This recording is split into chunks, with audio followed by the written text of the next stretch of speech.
সংক্ষিপ্তভাবে আলোচনা করব যে আল্লাহ রাব্বুল আলামিনের নাম এবং গুণাবলীতে শিরক হয় কিভাবে। যেমন আরবের মুশরিকরা তারা আল্লাহর রহমান নামটাকে অস্বীকার করত। আল্লাহ রাব্বুল আলামিন আয়াত নাযিল করে দিলেন সূরা বনী ইসরাঈল 17 নম্বর সূরা 110 নম্বর আয়াত, কুল ইদুল্লাহা ওয়াদুর রহমান আইয়াম্মা তাদউ ফালাহুল আসমাউল হুসনা। তোমরা আল্লাহকে আল্লাহ নামে ডাকো বা রহমান নামে ডাকো, তোমরা যে নামেই ডাকো সকল সুন্দর নাম তো তারই। সুতরাং আমরা আল্লাহ রাব্বুল আলামিনের সমস্ত নামকে অস্বীকার করব, স্বীকার করতে হবে সমস্ত নামকে, সমস্ত গুণাবলীকে। এমন কিছু দল রয়েছে, ফেরকা রয়েছে যারা আল্লাহর নাম এবং গুণাবলীকে অস্বীকার করে। যেমন এক নম্বর হচ্ছে জাহামিয়ারা। জাহামিয়া একটা ফেরকার নাম। এই জাহামিয়ারা হচ্ছে জাহম ইবনে সাফওয়ানের অনুসারী।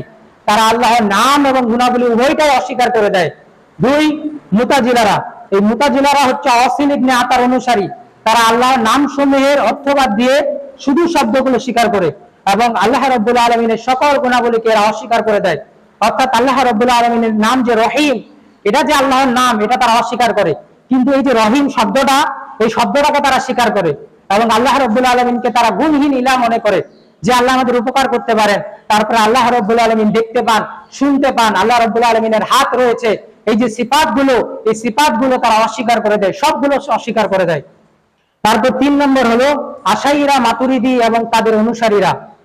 এই আশাইরা মাতুরিদিদের পরিমাণ বাংলাদেশে অনেক রয়েছে। তো এই আশাইরা মাতুরিদিরাও আল্লাহর নামসমূহ তারা স্বীকার করে, কিন্তু তা আল্লাহর গুণগুলোর মধ্যে কিছু গুণ তারা স্বীকার করে, আবার কিছু গুণকে তারা অস্বীকার করে দেয়। অর্থাৎ তারা সবগুলো গুণ স্বীকার করে না।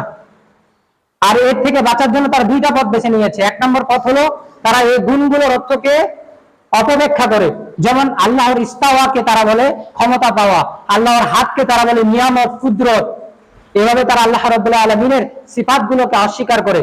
যেমন সূরা জুমার 39 নম্বর সূরা 67 নম্বর আয়াত, মহান আল্লাহ বলেন, আর তারা আল্লাহকে যথাযোগ্য মর্যাদা দেয়নি, অথচ কিয়ামতের দিন গোটা পৃথিবী থাকবে তার মুষ্টিতে এবং আকাশসমূহ তার ডান হাতে ভাঁজ করা অবস্থায় থাকবে।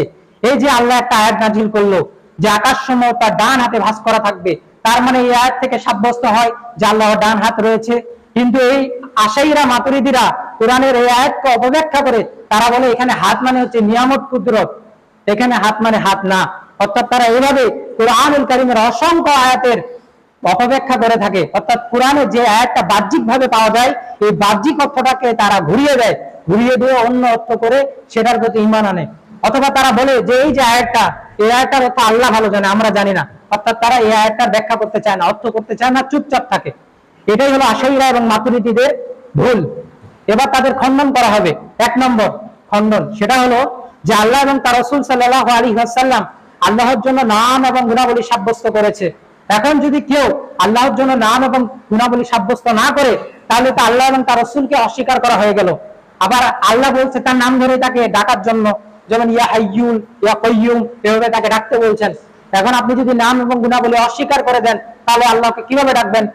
আর এগুলোর অর্থ যদি না করেন, তাহলে কোরআন বা কিভাবে বুঝবেন আপনারা? দুই নম্বর, নাম এবং সাধারণ অর্থে মিল থাকা বাস্তবে অংশীদার হওয়াকে আবশ্যক করে না। যেমন আমার নাম ধরেন রহিম, আল্লাহর নামও রহিম, তাহলে কি সাদৃশ্য হয়ে গেল? জি না, সাদৃশ্য হয়নি। আল্লাহ সবকিছু দেখতে পান, এখন মানুষও দেখতে পায়। মানুষ সবকিছু দেখতে পায় না, আল্লাহ সবকিছু দেখতে পায়। এখন আল্লাহ, মানুষও স্বামী, আল্লাহও স্বামী, মানুষও বাসির, আল্লাহও বাসির, তার মানে কি সাদৃশ্য হয়ে গেল? জি না, সাদৃশ্য হয়নি। তো এই আশাইরা মাতুরিদিরা তারা মনে করে যে এভাবে যদি আমরা আল্লাহর নাম মানুষের নাম রাখি, সাদৃশ্য হয়ে যাবে। আল্লাহর গুণ যদি মানুষের সাথে সম্পৃক্ত করি, সাদৃশ্য হয়ে যাবে। এই কারণে তারা এগুলোকে অস্বীকার করে দেয়। এবার তাদেরকে খণ্ডন। সূরা জারিয়াত 6 নম্বর 51 আয়াত নম্বর 28, মহান আল্লাহ বলেন যে আমি ফেরেশতাগণ ইব্রাহিমকে একজন আলিম, জ্ঞানী সন্তানের সুসংবাদ দিলেন। তারপরে সূরা সাফফাত 37 নম্বর সূরা 101 নম্বর আয়াত, মহান আল্লাহ বলেন যে আমি ইব্রাহিমকে এক হালিম, সহনশীল সন্তানের সুসংবাদ দিলাম। অর্থাৎ আল্লাহ রাব্বুল আলামিনের একটি নাম আমরা জানি যে তিনি হচ্ছেন আলিম, মহাজ্ঞানী, তিনি হচ্ছেন হালিম, সহনশীল। এখন তিনি তার বান্দার ক্ষেত্রেও আলিম এবং হালিম শব্দটি ব্যবহার করছে। তার মানে কি বান্দার সাথে আল্লাহ সাদৃশ্য হয়ে গেল? এখানে তিনি আলিম বলেছেন ইসহাককে এবং হালিম বলেছেন ইসমাইল আলাইহিস সালাতু ওয়াস সালামকে। দুই নম্বর, আল্লাহ রাব্বুল আলামিন সামি, সর্বশ্রোতা, বাসির, সর্বদ্রষ্টা। সূরা নিসা 4 নম্বর সূরা 58 নম্বর আয়াত, মহান আল্লাহ বলেন ইন্নাল্লাহা কানা সামিয়্যাম বাসীর, নিশ্চয় আল্লাহ তাআলা সর্বশ্রোতা এবং সর্বদ্রষ্টা। এবার তিনি তার বান্দার ক্ষেত্রেও এই সামি এবং বাসির শব্দকে ব্যবহার করেছেন।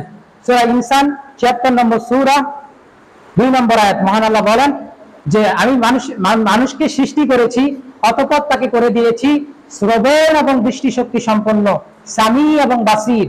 অর্থাৎ তিনি মানুষের ক্ষেত্রেও সামি এবং বাসির শব্দকে ব্যবহার করেছেন। যেমন আল্লাহ হচ্ছেন রউফ, করুণাশীল, রহিম, দয়াবান, তিনি তার বান্দার ক্ষেত্রেও এই রউফ এবং রহিম শব্দকে ব্যবহার করেছেন। আল্লাহ রাব্বুল আলামিন বলেন ইন্নাল্লাহা বিন-নাসি লারাউফুর রহিম, নিশ্চয় আল্লাহ তাআলা তোমাদের প্রতি রউফ, করুণাশীল, রহিম, দয়াবান।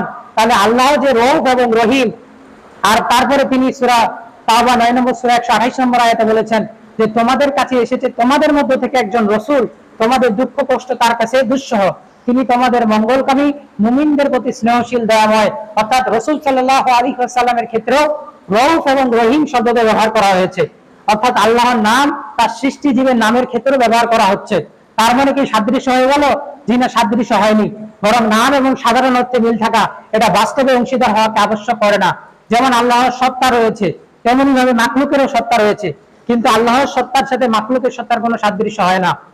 সূরা আশ-শুআরা সূরা নম্বর ২৬ আয়াত নম্বর ১১ মহান আল্লাহ বলেন লাইসা কামিসলিহি শাইউন ওয়া হুয়াস সামিউল বাসীর, কোনো কিছুই তার সদৃশ্য নয়, তিনি সবকিছু শুনেন এবং দেখেন। তিনি কি বলছেন? যে কোনো কিছুই তার সাদৃশ্য নয়, লাইসা কামিসলিহি শাইউন, তিনি তার সাথে অন্য কোনো কিছু সাদৃশ্য হওয়াকে অস্বীকার করছেন। তারপরে তিনি কি বলছেন? যে ওয়া হুয়াল সামিউল বাসীর, তিনি সবকিছু শুনেন এবং দেখেন। অর্থাৎ আল্লাহ শুনে এবং দেখে, আমরাও শুনি এবং দেখি, কিন্তু আল্লাহর শোনা এবং দেখা আমাদের শোনা এবং দেখার সাথে কোনো মিল নেই। আল্লাহর হালিম হওয়া মানুষের হালিম হওয়া এক নয়।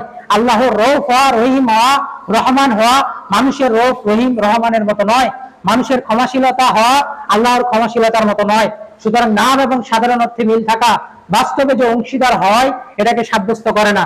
সুতরাং যারা আল্লাহর নাম এবং গুণাবলীগুলোকে অস্বীকার করে তারা হচ্ছে পথভ্রষ্ট। তারা আল্লাহর সাথে শিরক করে আল্লাহর নাম এবং গুণাবলী অস্বীকার করার মাধ্যমে।